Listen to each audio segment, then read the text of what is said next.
Hey everyone, this is X Wallkill Bethelite here, and I am convinced, after looking at all the evidence, that the organization is definitely in decline. Now let's look at what's been going on and, try to view it as you would view any business and think of it the same way you would think uh, with regards to any other business if I told you these things were happening. Now, number one, the scaling back of production.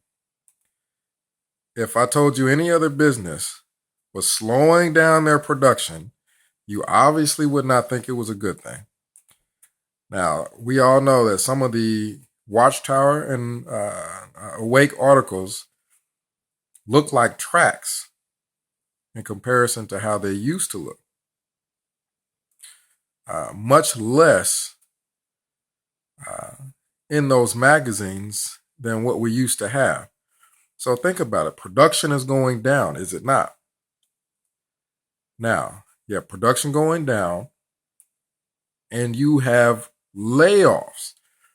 Now, a lot of people don't think of it as layoffs because they think, well, Jehovah's just, I don't know what they think. Jehovah's just doing things. Jehovah's moving people where he wants them to be. Oh, Jehovah just doesn't want them at Bethel.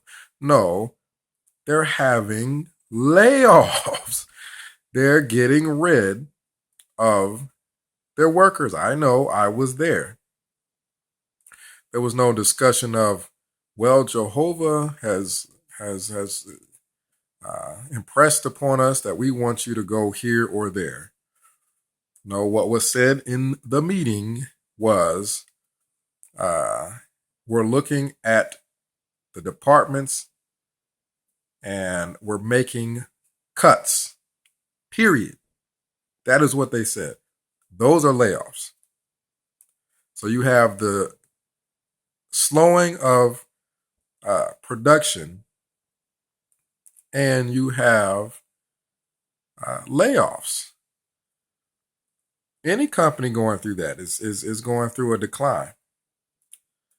Now you also have a push to regain people that have left. And that's similar to a business saying, hey, let's tap our old clientele and see if we can win back some of our old clients because we're losing people out the door faster than we have them coming in. So keep in mind, you have the door to door work. And I pioneered, and I know that it's not easy to get a Bible study, let alone someone actually come in and get baptized through the door to door work. A lot of times it's through marriage or, witnesses having children or something to that effect. And the case is that you have a lot of people leaving the organization. Same as a business losing clients, losing customers. Put it all together. Are the magazines not being scaled down? Is production not being scaled down? Are there not being layoffs? Yes, there are layoffs. And is the organization losing members? I call them, customers. Is the organization losing customers? Put all that together. That's a decline. Now, this push was a few years ago. I can't remember exactly the year, but there was a push to regain old members that were inactive. And the emphasis of this push was that you have elders sitting down with you saying, well, we want you to come back. And here's the catch. This is the sales point, you could say. As long as you're no longer doing whatever it is that you are doing that caused you to leave, There's no disciplinary action that necessarily has to take place. That was definitely the sales pitch. I don't know if it still is. I'm pretty sure it probably still is. With the whole come back to Jehovah thing and all that. In addition to that, we don't have to disfellowship you, is what they're saying. So granted, you may have had a worldly girlfriend, worldly boyfriend, whatever the case may have been when you left. Let's say this person's been away for years. What they're saying is, we want you to come back. As long as you're not openly still doing whatever it was you were doing when you left, no reproof, no disfellowshipping, no anything, just come on back. That's almost an act of desperation, because it's a big change from how things used to be. And they call it, oh, well, and I heard an elder say this, well, Jehovah's organization is much more loving, much kinder, much more gentler than it was back when I was growing up. No, they're just desperate. They need customers. They need members. They're not loving, more kind, more gentle. They're losing people and they need more. So you take that into consideration also, that you have the production going down as far as the magazines, the size of the magazines and things like that. You have everything going online now. Let's just put everything online, not print as much, but put everything online. And that's got to be a move to save money, because if you're the organization, the last thing you want is your members getting online anymore than what's necessary. But to save money, okay, let's put all the books and publications and everything online. And you have to put it all together and think, not only does the organization lose members because, well, people figure out that they're not trustworthy, that they've made major mistakes in the past, that they continue to make major mistakes, that they continue to show their true colors by being unloving. One of the more unloving religious organizations that probably exist.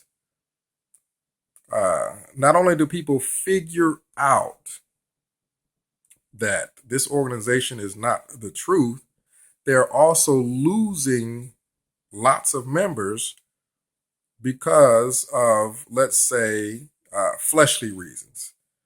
Let's say a sister gets a worldly boyfriend and she loves him, and she doesn't see anything wrong with it, but they're not trying to hear that. Well, they end up losing that member because she's not going to give up her relationship. You might have, people involved with all kinds of different things. And rather than just get disfellowship, they decide, hey, I'll just leave on my own. They're losing, and these people still believe. They're losing members that still believe that they have the truth because they're leaving for fleshly reasons. And, I can sympathize with a lot of people who leave because of, let's say, physical attraction to someone in the world or something to that effect. When I was growing up, we lost so many people that were in that teenage to early to mid 20s age range that you have. I'm about to drop my phone here. You have a lot of people who just don't have a lot of choices with regards to a marriage mate. You obviously have people that go out of town to go to gatherings because they don't have very many choices in their own area. And then you have which I've never actually done a count or seen a count. You have the concept that there's way more sisters than there are brothers. Well, that causes problems. And you end up with people that uh, have to make a decision because they don't want to wait until the new system to get married. So those people decide, well, uh, I'm going to date this worldly person. And a lot of times what happens is I'm just going to keep it a secret. I want this person to eventually study and get baptized and come into the organization. Then I'll let everyone know that we're dating. So you have a person dating someone in the world and not telling their family that they may tell their family that it's a friend, or they may tell their family that it's a Bible study. But this happens. This happens. You have people in the organization who are dating people outside the organization and not telling anyone that they're doing it. Because in their mind, I'm going to get them in. Once I get them in, then I'll let everyone know. Well, I'm me and this person is going to date. Well, oftentimes what happens is they don't come in. It doesn't work. They don't come in. And a lot of times, that person may eventually leave, the organization, because you have a person who is telling them, look, man, this is a cult. You know what I mean? Like, they look into it, they do research, the worldly person that they're dating, and that's just another way the organization is losing people. And then you have the yearbook, where somebody answered this question. Put it in a post down below here. Has there ever been a yearbook where it's shown, when they're showing the numbers, where it's shown a steady decline in membership in the U.S.? It may show a 2% increase in the U.S. It may not. It may show a 1% increase. It may show an increase, but has it ever shown a decline? Is my question. Because if it has not ever shown a decline, where on earth are they getting increase in the U.S.? Somebody may say the Spanish congregation. There may be increase, or there may be increase in just foreign language speaking congregation. But I remember the Spanish congregation in this area having more English speaking people that just switched over to learn Spanish and help out in that congregation. They had more of them than they had Spanish speaking people. So where is this increase coming from in the U.S.? And you have to also think, well, the organization, if there's a decrease, if there's a steady decline in the U.S. with regards to numbers in the organization, they're not going to want their members to know that. So that's motivation for them to be dishonest when they're printing the yearbooks as to whether or not there's an increase or decrease in the numbers in the U.S. So that's something to look into, and I don't know exactly how you determine that. How do you determine whether or not they're being untruthful with regards to the numbers and the membership in the U.S.? Well, one thing they might be doing is counting people who are disfellowshipped. They might be counting people still who are inactive. You have people that maybe write letters of disassociation. I don't know if they're still counting them. There's people that don't write letters of disassociation. They just kind of fade. They may still be counting those people. And when you look at the yearbook and you see a 1 or 2% or 3% increase, it might be because they're being deceptive. They're being dishonest and who they're counting as being members. Who knows? They could be counting Bible studies. Who knows? But I highly doubt that there's been a steady increase in the U.S. And that's all pointing to a decline in the organization as a whole. And you may think, well, they've got buildings and property and all kinds of things like that. They've got some of that even in New York. Well, think about companies that have got all kind of assets. Companies that go bankrupt, but they have all kinds of assets. They've got property. They've got buildings, maybe even cars, things like that.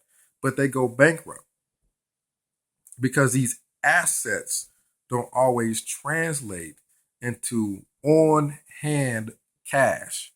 How much money do they actually have? Not just how many kingdom halls and how much property and how many buildings in New York do they have? How much actual on-hand cash do they have?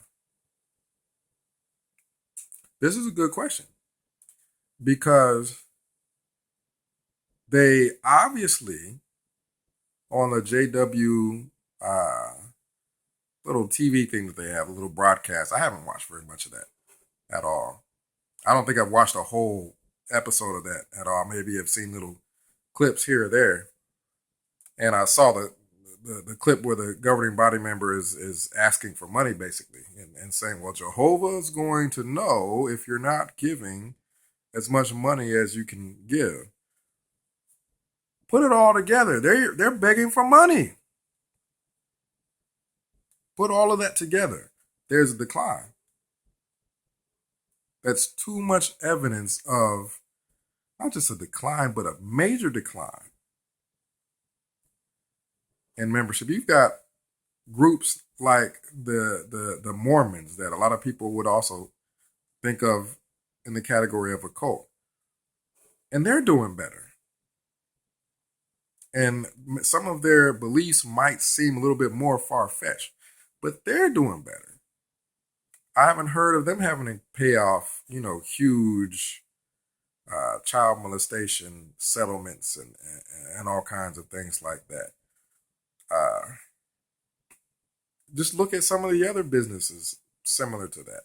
A lot of them are doing better than this organization is. They're just not doing well. They can't be doing well. So you have a decline in finances. You got a decline in membership. You got a decline in the printing. You got a decline in the number of staff that they have at the branches. And, you have them doing all kinds of things like investing in worldly companies, which why would you do that? As far as buying stock and things like that in worldly companies, why would you do that if you're thinking that the end of the system could come at any moment?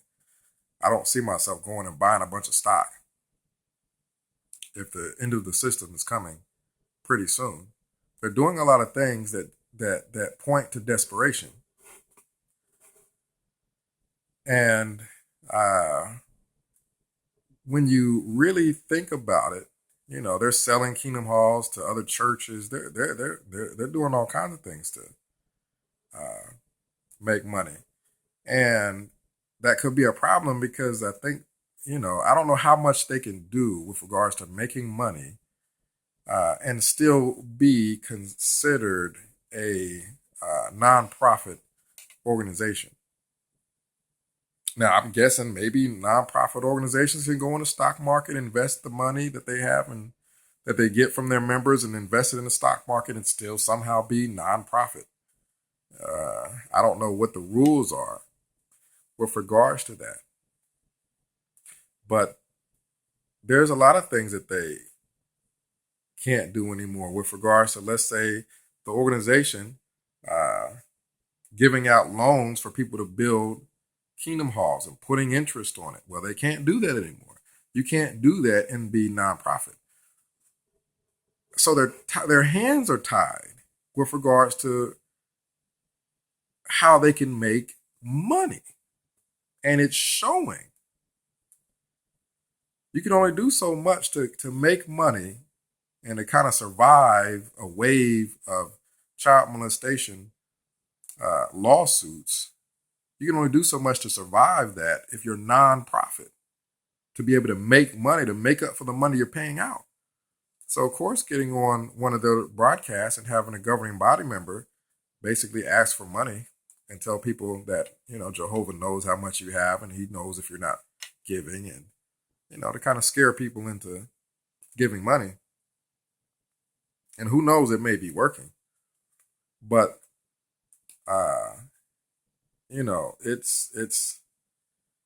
it's not going to, I don't see how it can survive all of this.